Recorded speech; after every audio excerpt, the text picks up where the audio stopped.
Hello, fellow truth seekers. I am JLH3, your warrior poet for the day, and here to expose the ludicrous farce that I consider to be the leftism's assault on free speech.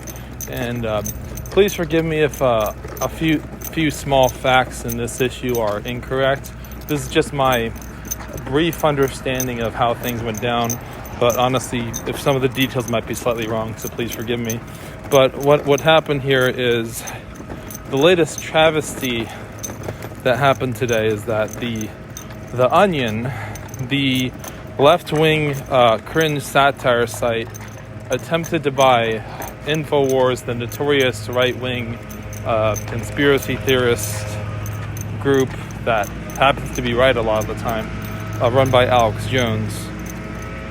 And Alex Jones was forced to sell InfoWars following a lawsuit that left him bankrupt. That's right, Alex Jones owes nearly $1 billion, not for crimes, but for some grand heist, but for words that people. In a world where sticks and stones might break your bones, but words are now apparently worth $1 billion. And that's kind of like the GDP of some countries, to be honest with you. So that's why it's absurd, but this isn't just about defamation. This is an all-out attack on free speech. They couldn't just disagree with Jones, they had to obliterate him financially, driving him to bankruptcy.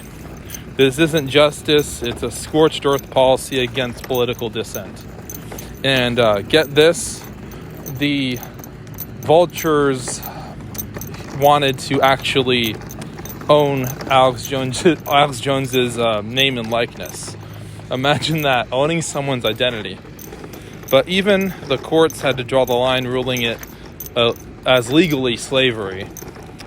And who knew it would take a judge to remind those clowns that human beings aren't property. But the insanity doesn't actually stop there. A few days ago, or was it yesterday, the Onion, or like people who were sent by them or something, they stormed into the InfoWars headquarters in a hostile takeover, shutting them off mid-broadcast, shutting the website down as well. Picture this, Jones in the middle of one of his rants about, for example, turning the frogs gay or something, and then bam, the lights go out, the mics go silent, and the Onion with all satirical might muzzling free speech in real time. However, in a twist of fate, a judge has now stepped in and prevented the sale from finalizing due to seeing problems with the auction. That's right, the auction that was supposed to mark the end of InfoWars has been halted. The legal system, for once, recognized the flaws in this sham of a process. And let's be 100% clear here, Alex Jones should never have defamed the victims of the Sandy Hook shooting. But that was completely wrong, and we all know that. But these actions against him, these are crimes in themselves, in a sane world, of course. Forced to sell intellectual property, this is nothing short of a human rights abuse. No one should ever be compelled to auction off their ideas, their brand, their very essence.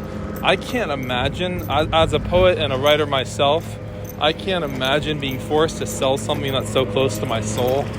Like, it's completely insane that you can be forced to sell words or ideas. Those, to be honest, it's a little shady when you agree to sell things voluntarily. But if it's like you're forced to sell it, in my opinion, those kind of things should be immune from bankruptcy, I think. But that's just my opinion. And so that's what happened. Forced to auction off their very ideas, their brand, and their essence. This is not about left versus right. This is about the very foundation of a free society. If they can do this to Alex Jones, they can do it to anyone. So people honestly have to fight back, stand together, and reclaim the right to speak. I think freedom of speech is the most important thing in American society, because without that, everything else crumbles.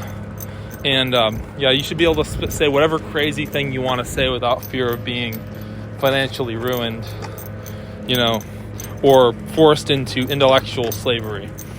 And that's all I had for you guys. Anyway, have a good rest of your day. Bye.